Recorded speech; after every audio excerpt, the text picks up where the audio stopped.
Afrobeat Intelligence Podcast.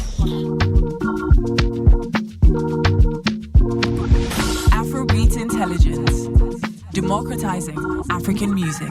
Okay, welcome to our home. Yes, sir. I'm the only one on camera, so I like to say my home. I get that. Sorry. But welcome. How's Nigeria treating y'all? Man, that's sweet too. It's amazing. It's we're here. amazing. It's beautiful to be back home. For real?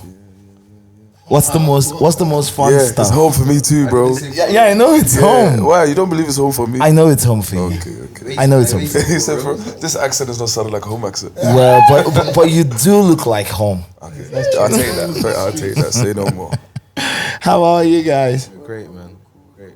Okay, cool. So what's the most fun stuff you've done so far? We've done everything like every day. We've taken no days off. But we was at Obi's house yesterday. Oh yeah, that's phenomenal. That was That was amazing. actually good Yeah. vibes. Yeah, it Shout is. out the DJs there as well. Yeah, it's cool. So Obi's house, when Obi's house started, it was just a bunch of people who wanted to hear good music. And so it was open, everyone just came, sat down, and then the DJs played. Yeah. But now, over time, the last 6 months, it turned into this big event for the industry. It's like an open air club, industry club. Did you guys get that vibe? Definitely. Definitely, yeah. Mxjib was even talking about earlier today. It was like, because in Nigeria, the nightclub life is actually quite big. When in Ghana, that vibe is big. So I feel like the fact that these lot have created that vibe, that's why it's standing out. Can you hear me? Yeah, I can. I was like, because normally, Just put your mouth. that, as you said, the outdoor, that open thing is not really that popular in Nigeria. Yeah? It's more the club life. But I feel like that's why they probably have a little unique selling point going. It's that outdoor space thing. I feel that thing is really good. Yeah, it's lovely. It's lovely. And the album so far, you're in the market to push the album. Yes. So What does it mean to push an album in the market? So I work back end, and we know, like, when you put an artist in market, any market at all, you put an artist in market, there are a lot of steps that a lot of people don't know that goes into, like, making sure you anchor your album to the market that you're in, especially markets that you're visiting.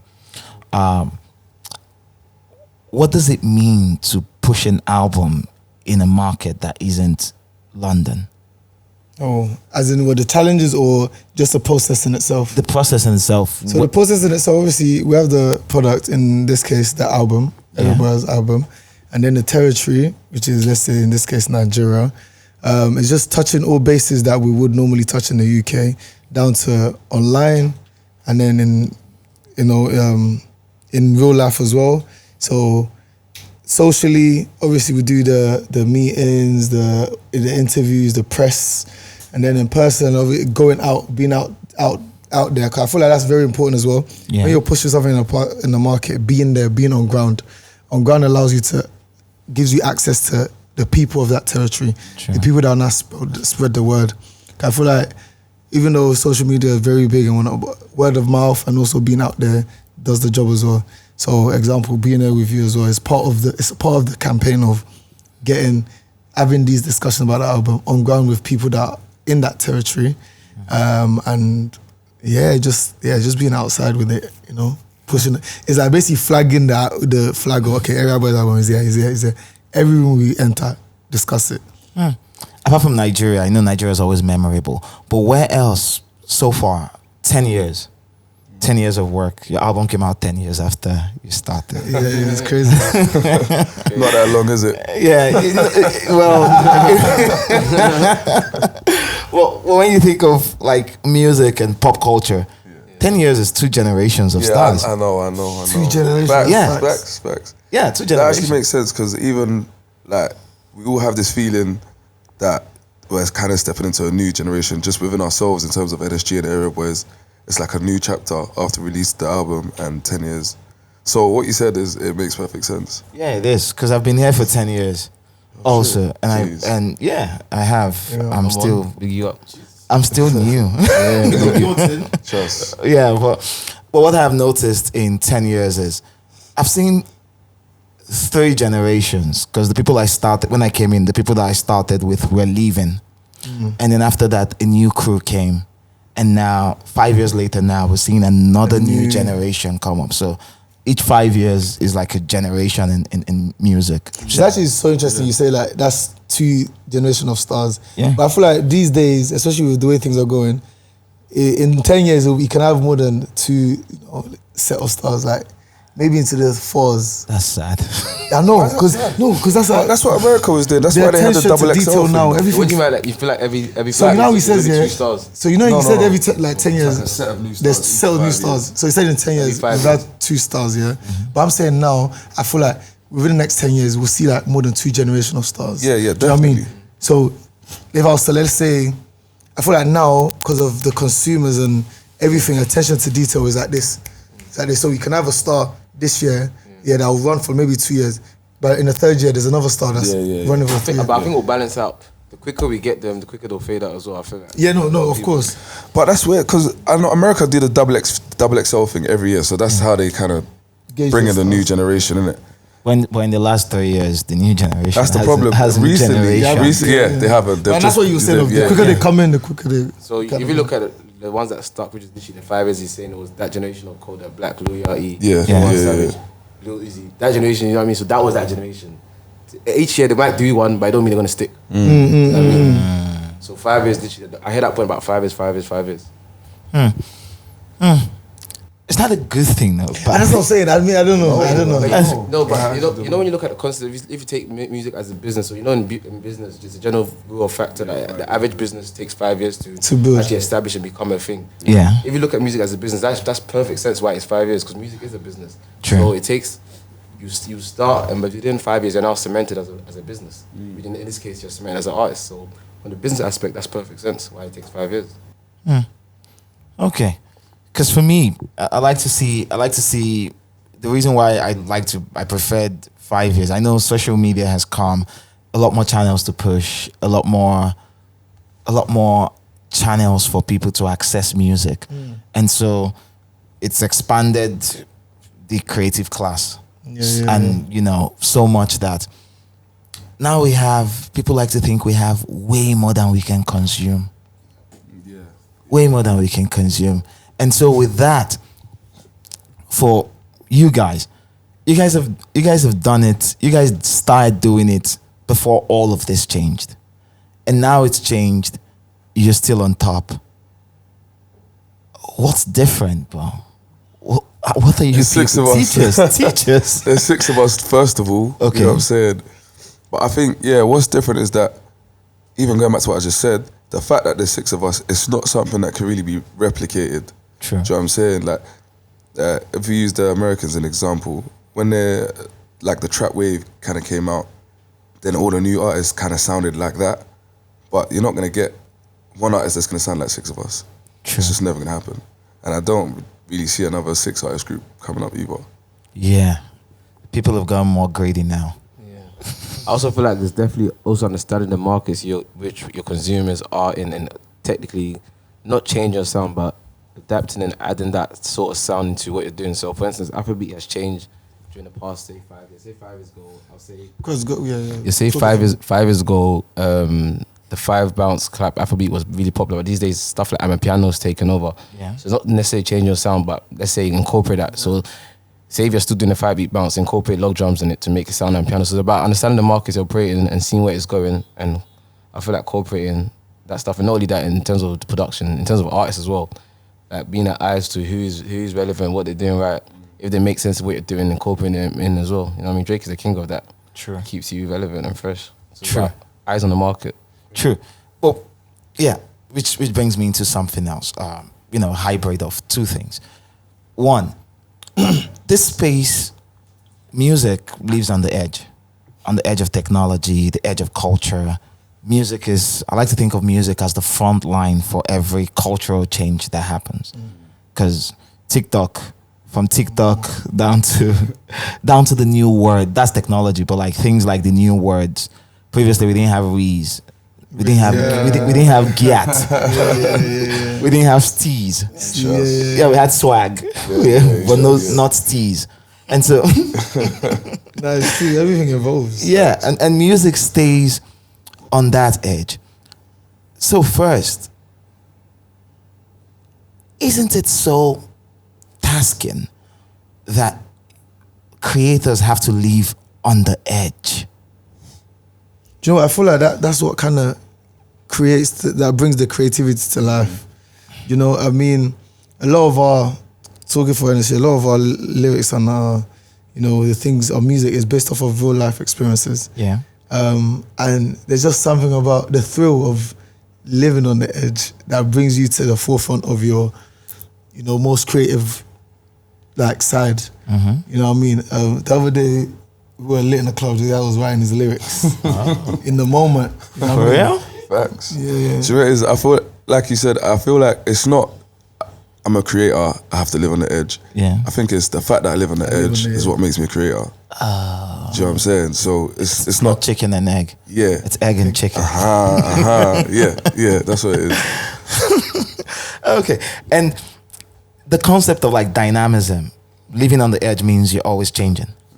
You're always changing. That's something that you guys have been comfortable with. And, you know, I listen to Roots and it's way different from Area Boys. You could feel the progression, you could feel the growth, you could feel even the people you're working with. On this one, there's Odumodu Black. Odumodu Black would never have appeared on Roots. Yeah, I hear it. facts. Yeah, Facts, I it's hear true. it. You're right. Got a point. Exactly. And so there's a demand, you know, from pop music, popular music, you know, that dynamism has to be, it's the currency you sell a lot. You have to keep changing. And when you do that enough and you do it right, you change the right way enough, it turns into longevity. Yes, facts. Yeah. Do you know what you said? Yeah, Skepta is a prime example of that. True. Because he started off with the grime phase, like one of the I would say founders of like the grime music, and then I'm sounding mad nasally, sorry, but and then he transitioned into, obviously he had his moment when he had some pop songs, some house music. Yeah. Then he went back to like the grime phase, came to Nigeria, had that, and now he's doing house. You know what I'm saying? So he's the perfect example of that. And everyone will say, what would you think? What would you align Skepta with? You say longevity. Yeah. But it's actually the fact that he always manages to change and stay current. That's what gives him that longevity. And you mentioned Drake earlier. And Drake, exactly the same thing. Do you know what I'm saying? Does that put a lot of demand on you guys? Does it? That requirement? Nah, I don't think it does. I don't think it does, because like for us, there were people that that obviously we love music, we love art, we love fashion. So those type of things, when you're always paying attention to that, you're always gonna attach yourself to what's I don't want to say new, but what's You're naturally going to adapt. to the especially the if new you keep cool an eye things. out for it. You'll naturally adapt to it and just start. You know, I used to dress like this. Yeah. But now this every day I'm seeing this. I'll now apply it to what I've already got, type of thing, and then you slowly. Now your style is changing. You know what I mean? Then where's the space for people that are vintage? I know there's space for vintage There is people. space for them. Yeah. But you don't want to be vintage. No, it's, We mix no, it's up. not even I mean, that. It's I just like not to think I'm pop. vintage It's not pop. sometimes. Okay, Pop, it's not. pop is literally what's popular. You know what I'm saying? True. Okay. And in 10 years, in what ways do you think you've changed? You guys have changed in 10 years, specific to y'all. What, as in personally or as a group? As a group, personally, as a group. I'd say as a group, definitely the brand, the NSG brand, has definitely grown. I wouldn't even use the word change. Like, we're still very much doing the things we did when we started off, but now at a bigger scale. Yeah. Just that shows that evolution of NSG. And then even sonically, we've kind of, honed down on our sound, where we're like, okay, when you hear this song, you're like, okay, this is NSG. That's taken time, like constantly creating and trying new things to get to this point of where you hear this type of beat or this type of sound, or you hear this voice, this is NSG. Do you know? So I'd say as a group, that's definitely something that's within that 10 years, say our sound, sonically, our branding, and obviously we're older as well. Age, Trust. older, you know what I mean? Wiser, I like to think. Wow. The more, Yes. I'd like to think. I like to think we're wiser, obviously, because life we experience. Being in the game for 10 years and majority of that being independent, a lot of things is just down to us. So a lot of trial and error. And I feel like that's the best way. God loves a trial. You try things. True. You know what I mean? Once you try, you learn. And that's one thing why we try to constantly learn. Nice. I've been here for 10 years. I don't think I have grown. Oh, you don't think you've changed? I've in 10 years? changed. You must have. Okay. And, you know, still along that thread, something you guys, I like to think, and let me nerd out a bit. I like to think you're locked out intentionally by going in a direction where a lot of people didn't expect you to. Because before the world became cool with the music from this side, you guys were doing it from the jump. Yeah, Exactly. facts. Exactly. So how did it feel when the world changed and it moved in your direction?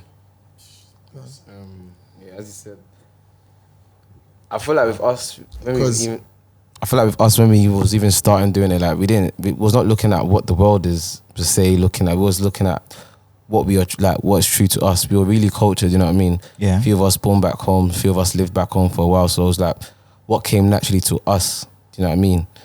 And in the long run, Afrobeats or to say the sound in general was always going to take over in the long run. Like music originated from the motherland, was always going to come back to it, where you know what I mean. And when people heard Afrobeats for the first time, whether you knew it or not, you danced, you vibed, and that stuff. So we were just true to that, and we enjoyed making it.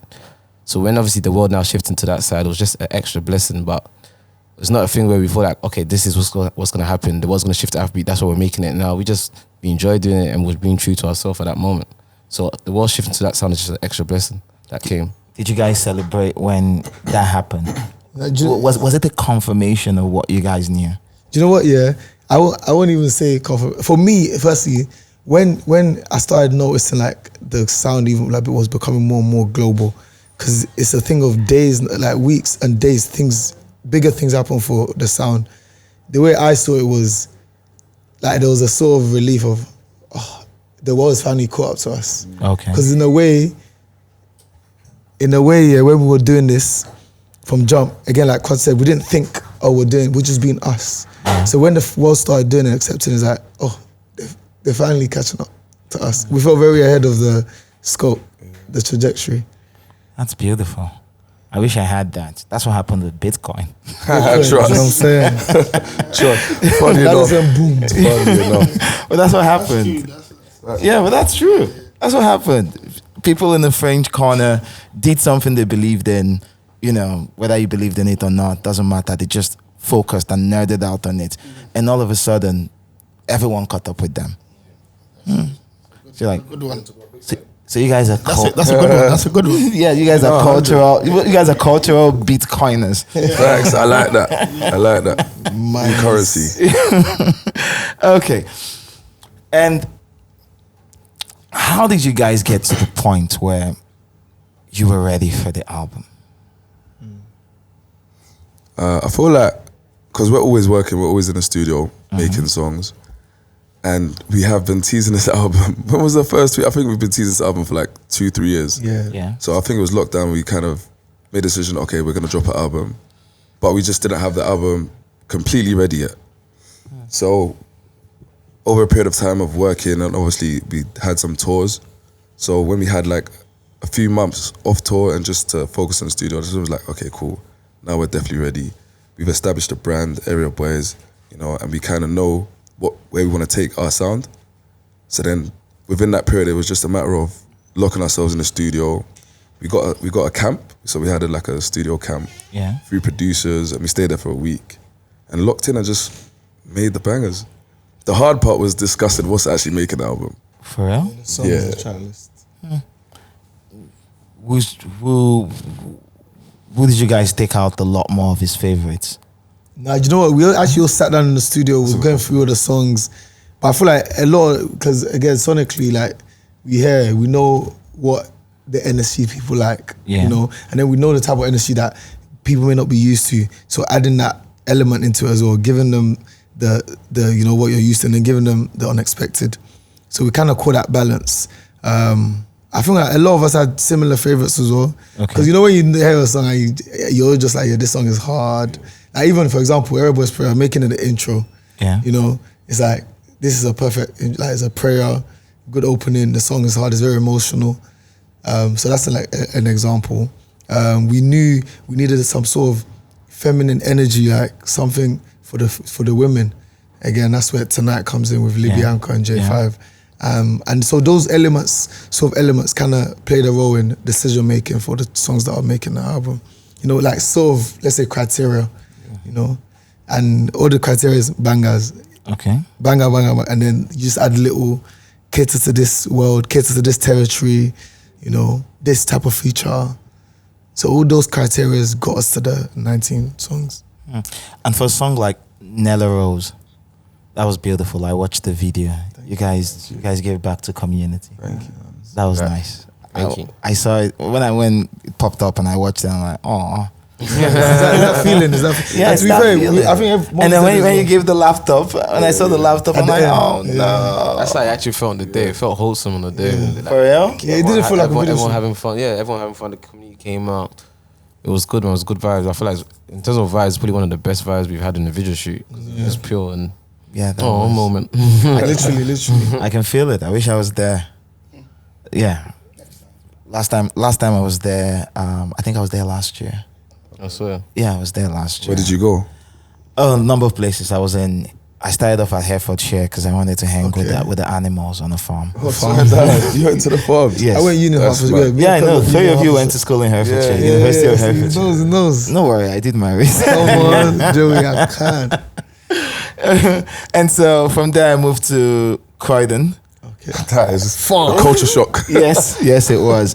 I just wanted to touch everywhere else. So I had fun all over the place. But I think I had so much fun at Shoreditch House. That's Shoreditch. That's the Shoreditch end. is that's where the life of the party is. That's the heart. It's now become the heart of like party. In the UK. Then when I went to Brixton, I was like, take me away. I never wanted it. I feel like Brixton is nice now. I feel like back in the days, Brixton, I swear to God, Brixton, you don't see the nice side of Brixton now. Back in the days, like let's say 10 years ago, what? You would not want to go. You wouldn't want to go. Now it's actually, maybe you're complaining now, fair enough. But for places like, so I like to think in Nigeria here, how pop culture moves here is, you know, the rougher the place, the better the creativity. And that's what they're doing in London now. It's the same everywhere. Yeah. They're gentrifying all those places. I feel like the same in pretty much everywhere you go. They find the roughest of rough places and then they try obviously make little changes here and there, what we call gentrification. But if they go to those places where it's got the organic, like just natural, just litness, it's just the freedom of this place brings it alive. Like it brings it to life. And for what part of London do you guys call home? Hackney. Yeah. East London. Basically, Shoreditch is in. It's in Hackney, yeah. Oh, yeah. That's the nice side of Hackney. That's the beautiful part. Yeah. So the way we shoot our videos is the other side. So you was in the nice part, but literally like 5-10 minutes from where Shoreditch House is. That's where the blocks, you know. How's the place? How does it feel? What does it inspire in you guys? It's memories. It's community. You know what? It's memories. It's community. Such a community type of feel because obviously it's council flats. It's like they put like lower class people, just put them in there. You know, not the best conditions, but it's a sense of community. Yeah. And you like literally the next few houses is seconds and doors away from you. Yeah. The next flat is down. Like you'll come out. It's such a community feel where you know everyone. Like if I'm going to play with my friends, I'm going downstairs to the flat below or something, or playing in a communal area. And we are one of them. That's where we shot Nella Rose, in that communal area. So yeah, the community literally where we shoot all our videos. It's like the center of where everyone that lives in the community can come and chill, type of thing. So yeah, even where we shot Nella Rose, that is actually a youth club that I used to go to when I was in school. I'm sure guys been there before. Yeah, so it's actually the same people that work there, the same woman that works there. So it was a beautiful moment. Like a 360 moment of just this is where we grew up. That's amazing. Working in a group, and this is something that has always confounded me with NSG. You've got 6 people. And when you look at, so on a very basic level, when you look at music and how much it keeps getting shorter and shorter. Yeah, on the basic level, it keeps getting shorter and shorter. I have songs that are 1 minute 50 something, coming from a generation where fella would give you 17 minutes of instruments first before he opens his mouth. Exactly. Yeah, that's how I grew up. And now we have songs that just go for a minute plus, and you've got 6 people. Do you guys cast lots before you? It's a lot of arrangement and production. Okay. Yeah, definitely. But what's the cornerstone before you guys, in terms of like engineering, when you guys want to put together a record? What's the cornerstone in terms of how you guys fit yourselves in? Well, I feel like because there's 6 of us, we've managed to fit perfectly in. So if everyone does an 8 bar, Yeah. so 2 8 bars obviously is 16. Yeah. So that's 2 verses and a hook, and maybe an intro or outro verse. That's 6 people. Whoa. Yeah, it's done. I think the main thing is 8 bar. Yeah, that's the main foundation that we know. You do your 8 bar and you're done. Okay. Do your hook. Then what if one of you decides that they have a lot on their mind? I've done that. Yeah, I've done that sometimes, and then I had to cut down the verse. You say on the next You song. save it for the next song. The story continues to Trust. No, for real. Yeah, because I've struggled. Like, there's this record we have in Nigeria now. It's such a big record. It's a posse cut. So for every of your records, all of your records are posse cuts. What does that mean? What does that mean? It's a hip hop term for when you have more than 4 people on a record. Oh, So all those records where you have all stars, those are for music journalism, to qualify them, we call them posse cuts. cuts. Yeah. and so for a song like, there's a record now that's a posse cut, and it's very big here. It's unusual. Yeah, Ohima. That is a banger. Love that song. Yeah, beautiful melodies. And everybody just had, a lot of people just had one line. But you guys never have one lines. It's true, yeah. Again, our arrangement is 8s, but I feel like there's times where here and there, Yeah. for example, maybe some of them are on release, but where we've gone like back to back, so 4 bar, and then someone's still got 8, and then it comes back to the back to back 4/4. But I feel like we can. That's another, next stage of NSG, maybe experimenting on different styles to even create for that short and sweet vibe, so it's not too long. And in like, that was the basics. Then on a bigger scale, how do you maintain something as humans are interesting, especially in a market where, in an industry and market where the ego is extremely tied to creativity. You create a record, it's part of your essence now, since it's your expression. How does that balance exist? That's a good question. Very good question. I mean, I would say, because everyone writes their own stuff. Yeah. So as long as you've said what you feel and you said what you wanted to say, Yeah. your ego is not being compromised, Okay. because you had your time to say what you want to say, and everyone gets their equal time. It's all fair, it's shared equally. So I feel like that definitely helps us, And that's that understanding of each other. Has time made it better? 100%. Yeah, definitely, yeah. Because, for example, when he says, someone would do an intro, we know whose voice would go well over, or whose verse tap would go well as an intro verse or outro verse. And then also, the raps, we know, okay, this needs to come here. Know the people that do the rap, the people that will do the melody. So over time, we've got to an understanding of art, the art of our individual type. And then that helps with also just configuring the what's it called? Song. Yeah, the song itself, the arrangement. So one of the things also, I've done a lot of thinking about you all. Yeah. I've done a lot of thinking about you all. Questions are interesting. Yeah. I love this. Yeah, because you guys are an anomaly. Yeah, even I love that word. Yeah. I feel that a lot. Every space we enter, I feel like the anomaly. Yeah, normally, and the world tells you guys that. Yeah. And like you said, everyone makes space for you guys. How did it feel at the start to know that you guys aren't just a band, you're a community? Because Six is a community. Do you know what as well? That is funny you said that, because starting off, we generally was a community. Like NSG generally is a community.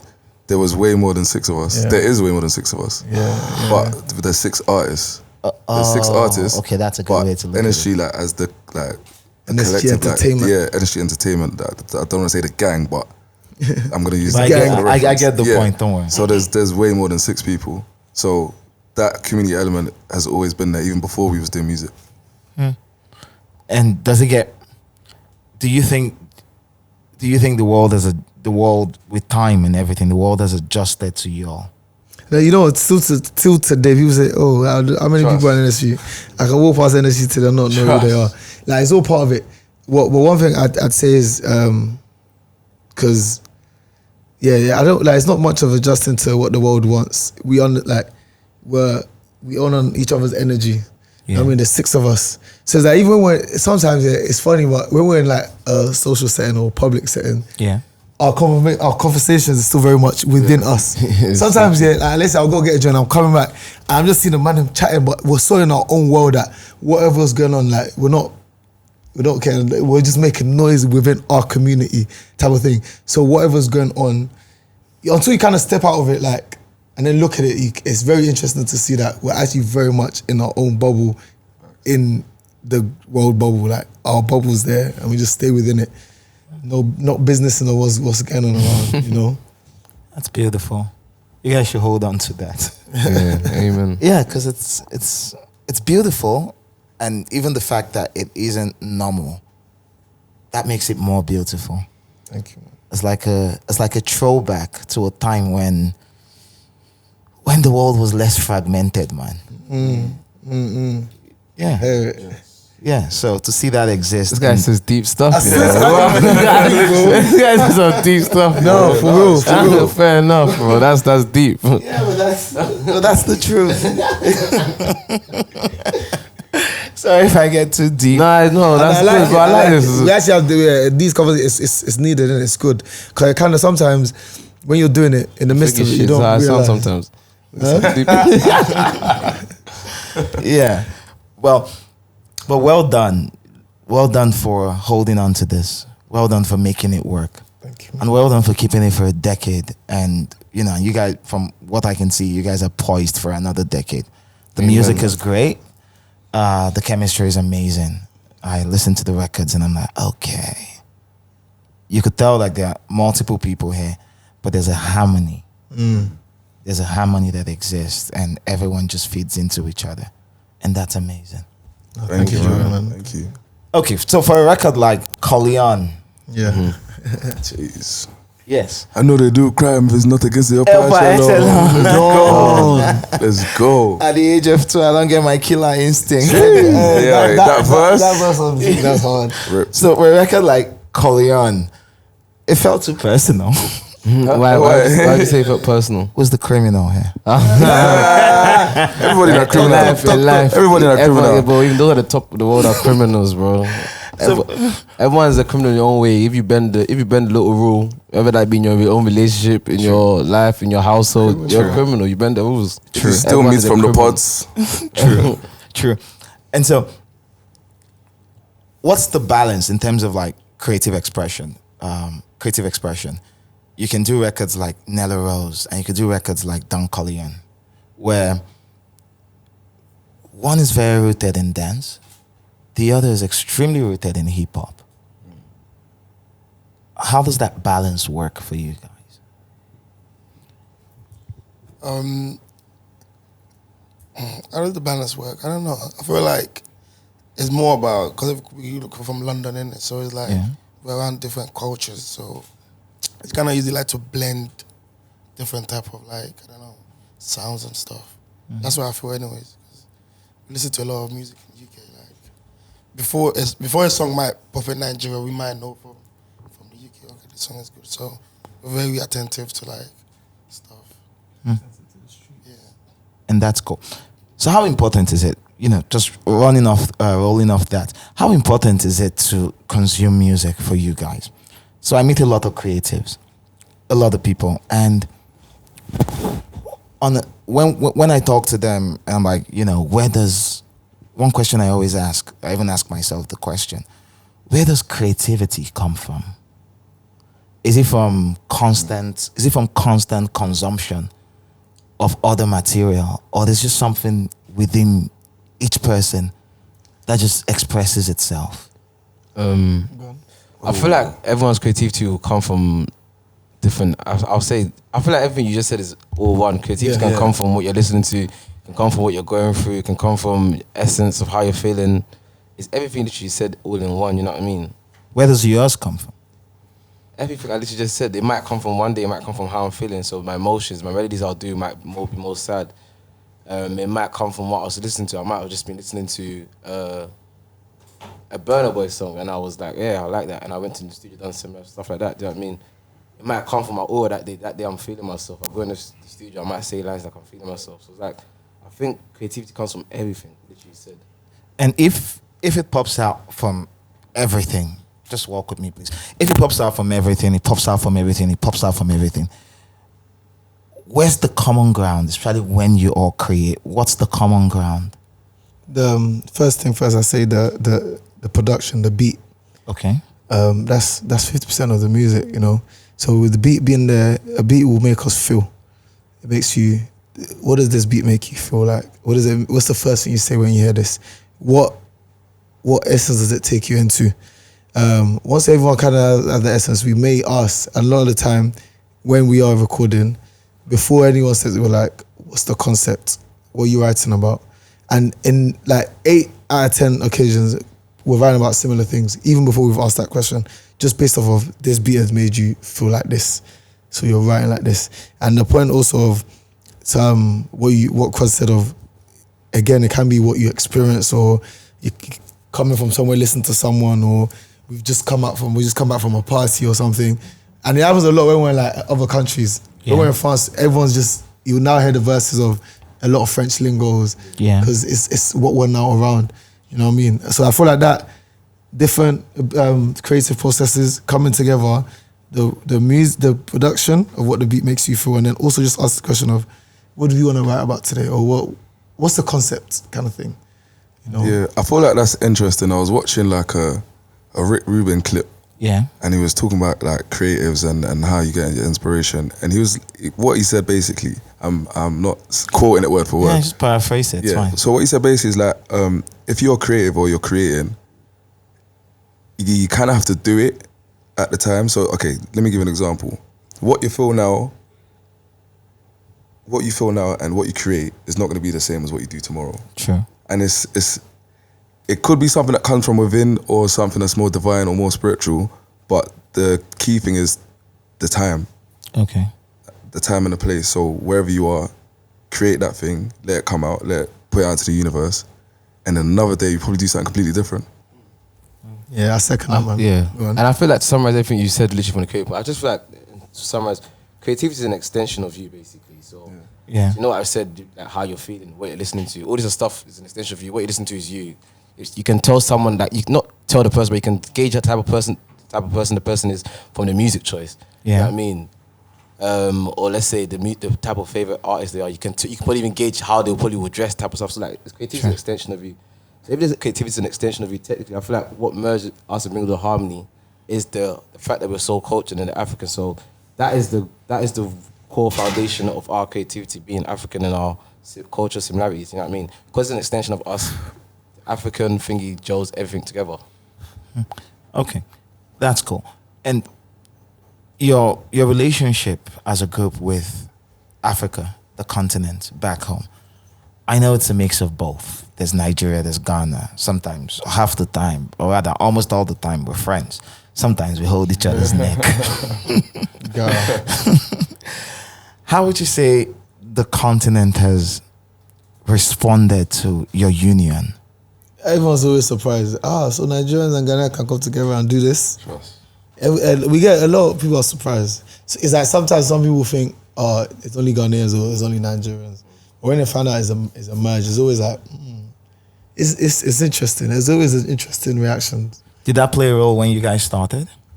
No, I don't think it was on purpose. If that's what you're trying to say. Yeah. But it was just natural. But obviously, because we're from so similar cultures, obviously, we're African, Nigerian, Ghana have so much similarities.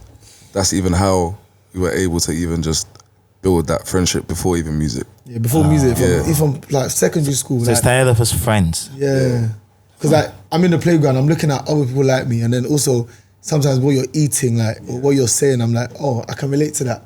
Or oh, your mom told you to do this. Oh, my mom told me to do this as well. So growing up is like the culture's always played a role of finding your tribe, your community type of thing. You know, and it look. Sorry, go on. Now to add on to what you're saying, I feel like people based back home in Ghana or people based back home in Nigeria don't see how much similarities we have because they hear, like, for instance, I want to take a bit left. A twin that is living with each other would find it like, bro, like, I'm different from this person. But you that are not in that household look like, we'll know the difference. No, I'm trying to say. So us being in London, for instance, we're looking at some different tribes. There's going to be Asians, there's going to be Caribbeans, that stuff. And we will look at a similar Nigerian, and Nigerian like, bro, you're actually really similar to me. Do you know what I mean? Yeah. Because we are seeing so many other aspects. But I can say in Ghana, just around Ghana, Nigerians, they wouldn't really see that much similarities. But when you're like living among different communities, you clock, bro, I'm way more similar to this guy than I am to that community. Yeah. So it's easier for us, like, living in a different, as when we're taken away from Ghana and Nigeria, to understand our similarities more than even those back home. If that makes sense. It does. It does. But it also makes me think about when the particular point where you guys progressed friendship into business. Who led that charge? I think it happened naturally, organically. Like the music kind of just took. So for example, when he said before, just to give a quick summary, at the beginning, it was NSG Entertainment. It was friends, recording for fun, jumping on tracks. And then I remember the first ever song we recorded, I think there was about like 9 or 10 of us on the song. 10, 9. Yeah, a lot of us. There was a lot of community. You know what I mean? Community. So that's how it started. And we just released that song based off of, we recorded it, we thought that this was good for now. We shot a video for it. The video was our first ever video. It got good reception. It got some, controversy as well. And then it's like, as time was going on, it was constantly creating. And then it's like, it was getting more and more serious. That's when we had a conversation of, the management we had at the time, they had a conversation of, we need to make a clear mark of who the artists are and who the entertainment or who the others are. So I feel like that was a very big, like, major point in finalizing the numbers of people in there. We all sat down with each other like, who actually sees the long term in this? Who's in it for the long run? If there's no money in this, we're gonna have to invest in this ourselves. Who's down for that investment of investing in the art? And then, now we got to this point of 6. And then you carry on making music, working. I remember we had our first meeting with a label, with a major. And when we're hearing the numbers they're giving us, it kind of starts making you think business-like. Yeah. Even prior to, you're just making music, that's how you see it. But when you start hearing these things, these other components that makes up the record, you just kind of have to start thinking, be more business savvy about what you do. When they're throwing these numbers in, you're like, why does it make sense? Why it doesn't make sense? The percentages, And I feel like just over time, naturally, organically, we just turn into. Next thing we know, we had a business. We had a chat called NSG Artist Business because we realized, okay, it's getting serious. Business serious. It's business now. Do you know what I mean? So we literally had a chat on WhatsApp.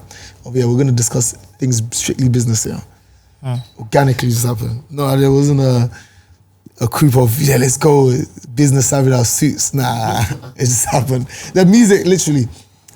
For me personally, I didn't think about the business side of music. I just love music.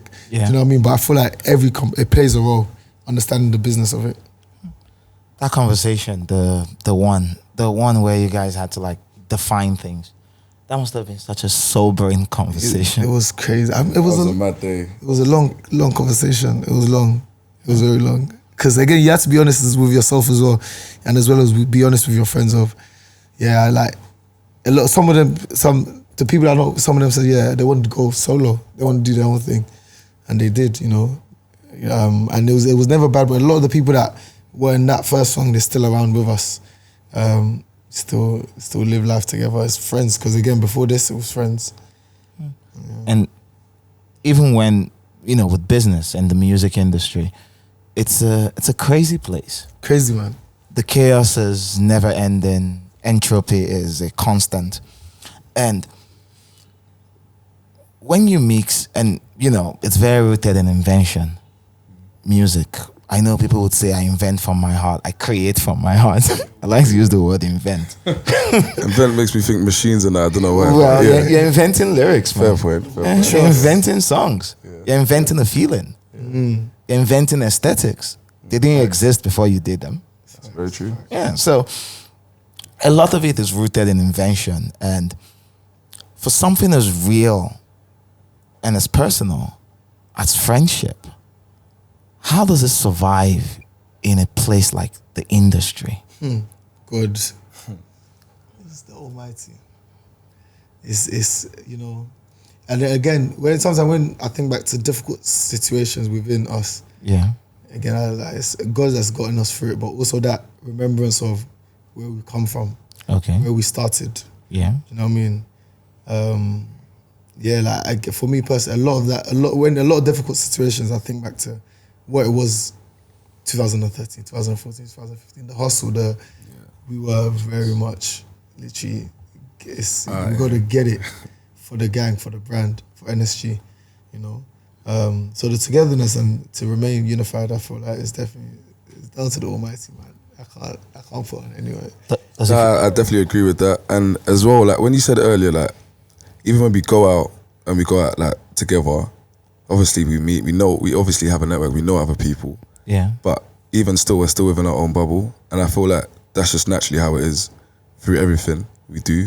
So even in the music business industry, we're still like that. Do you know what I'm saying? So that definitely helps us as well. It's just a togetherness. That's nice. I should learn that. I'm sure you have your own gang. Well, I do. Some of them are in this room. Come on. Shout out the gang members. The people that know them, see? Shout out the gang members. You guys have your... Yeah, you know your people. Yeah, you know your people. And you have to see them finish. Yeah. Of course. Yeah, because so you can predict your friends. It's some people see it as see finish. I say it as love or understanding. When you know your people so much that you would know how they react in good times and in bad times. Facts. And that can give you a certain measure of confidence and trust in them. Knowing that. That's valid. Yeah, true. So, final stretch. This is amazing. We've done 50 minutes. Wow. It doesn't feel like it. Well, thank you. Thank you. I love doing this. And now that I have a full house, I think I'd want to create more groups so I can stay with This is good, isn't it? Yeah, it is. Because I was wondering, like, how am I going to do this? I was talking to my lady and I'm like, this is the most group of people I've ever had to interact with. And, in Nigeria here, there are never more than two. If you see two, it's God's grace. Facts, though. Facts. Yeah. But that's true. How many do we have? That's actually so true. Yeah. P square. Yeah, But why is that, though? Why do you think? Why is that? People don't see themselves enough to do life with each other. Especially when they're not shy. What do you mean by that? That's individually. Like people don't see enough of themselves. So think of this. I want to get into business. Like in January now, I'm launching a business with my best friend. And the only reason why I'm able to do that is that I know who he is. I see him enough to be able to say, hey, I want to tie a percentage of my money to you. Same way you're going to tie the same thing with me. It takes a lot of trust, knowing that it's a hustle. We're hustling, but we're hustling together because we have a bond. We see each other, we know each other, and we feel each other enough to say we can do this together. It's hard to find that. Yeah, I totally agree. Yeah. Even in your markets, in Ghana, how many do you have? Groups? There's more. Wait, there's the what's the name? Asaka Boyz. They had Lamim. Yeah, that's Lamim Gang. And then they even, but they didn't even last. The only people that are doing it technically is Asaka, but they're not even. They do solo. They do solo. Okay, fair enough. It's true. So people go the community angle. They don't tie their business together except for specific projects. I feel you. But they don't travel together. So that's beautiful. And just in the end, when you... That's crazy. I'm just thinking about why. it's actually not. Cause like, I feel like the groups play a big part in pushing any sort of scene forward. So if you look at hip hop, a big part of when hip hop went forward was through the NWO, the type of phase. If you look at K-pop, the main driving force of K-pop is groups. Yeah. You know what I mean? If you look at pop culture, the biggest boy bands or The girl band, even look at the most soul thing and pop thing, the Beatles. Yeah. Any single type of culture, you look at groups are the forefront of what pushes it to the furthest. Yeah, hip hop. That's it. But it's, as you said, it's weird. And I feel like back in the days, those They more used to kind be, of groups, yeah. But yeah, they used to like be. when it Yeah. was coming up, like thingy. But I don't, you know, like a certain club, I don't think it was groups. It was more like they just used to The work individual, together. yeah, they became a But class. it's nuts that It there's was no like groups. Plantation Boys, Yeah, even VIP. What's the other? There was a few. Yeah, to once it was more popular back in the days, RTBs, you know. RTBs is still two man. Yeah, but even Two now, man is even calm, now, but even now it's hard to find. Like, look at K-pop can have 8 man in one group, fair bro. point, fair point. Yeah. Yeah, that's different. Do you think the main thing might be the finance? They might feel like they're not gonna make enough money. I don't think it is, because I like to think of the power of compounding, things. If I'm going to make £1, I believe if I'm going to partner with someone, we will complement my strengths and we would amplify my strengths and complement my weaknesses. I feel like I have the opportunity to make £5. I like this guy. See, though, you see the power. That's crazy, that's what- I this- compete. It's basic yeah. group economics. I preach Yeah. that all the time. Like, group economics is the most powerful At thing least you ever. know what's crazy. Before we came here, we had a conversation with someone in the hotel, White Money, and he literally just asked that question of White money. Yeah, we saw. Yeah, he was in the hotel. Yeah. So we just, That's my friend. oh yeah, we literally was just trying to, and literally your answer was the answer he gave him. Like, this is why the group economics works for us. You know, the spend is divided by 6, the profit is divided by 6. Yeah, and even the fuck up is divided by 6. Everywhere you can Everybody can see it. And that's so funny you mention that now, because literally an hour ago we had that conversation. That's crazy. Yeah, but that's what it is. So we don't have that anymore. We don't. People That's a don't. question you should ask on social media. Why do you think there's not enough groups in Africa? Because it's actually Open that That'll be a conversation. It'll push the scene to the next thing. Yeah. You know? Yeah, because, well, the few times in the game when I've seen groups come up, a lot of them die. A lot of them die just as they're about to take off. They might do the underground as a group. They can do it together. But the moment people find value in them, a wedge just comes through. And on the jump off, it's usually individualism that takes over. I feel like that might be what MJ said. You think it might be the money then? Because you know, like from Africa, more time people are probably more need the money more than, let's say, in the Western world. So it might be a thing where everyone starts to see the money more than the actual end goal. Because in the Western world, you know what I mean? Like, how do I explain it? Seeing the Western world, not that people are not hungry, but people are more hungry in Africa. Do you know what I mean? So if I get that chance, like, you know what, let me take it. The word you're looking for is not hunger. Everyone's hungry everywhere. It's desperate. That's the word. desperation. Yeah, desperation. Yeah, hunger. We're all hungry. Yeah. People. Yeah, Bill Gates is hungry. Yeah. Yeah, fair enough. And so, yeah, but at the end of the day, I like to ask this question at the end because it just humanizes everything. But in a group, I don't know how. It's interesting because I don't know how a group answer would be. But I like to think, you're all doing this together. We've come this far, 10 years, a decade of happiness, and there's another decade in sight. And maybe at the end of that decade, you guys will decide to do another decade. Amen. But, releasing an album now means that there's still a future plan for the group. Because, and I'm thinking, at the end of the day, the success, the impact, the creative will being imposed on the world, all of that is fine. But what do you guys, when you sit together, what do you guys want for yourselves? Like beyond when the world isn't looking. what do you want for yourself? What goes home with you? You mean beside from music? Whether it's from that's the music okay. So or for me, not. that would be included. For me, it would be like our music just being consumed like all over the world, because it's knowing that what it took to kind of build what we kind of started, and then getting to that end goal together, still together. That'd be an amazing feeling. So that's definitely one for me. Oh, nice. Okay. I feel like it's more for like the next generation. Kind of feel like, oh, NSG's done it, so we can definitely like do it too, kind of thing. Yeah. I feel like that's the main important thing, anyways, because it's easy when someone's done something. Yeah. I feel like that's what it is. So inspiration. Yeah, big one. Okay. Yeah, maybe what we're talking about. After us, there'll be many more groups. You know what I mean? To show that it can be done, especially in Afrobeat world.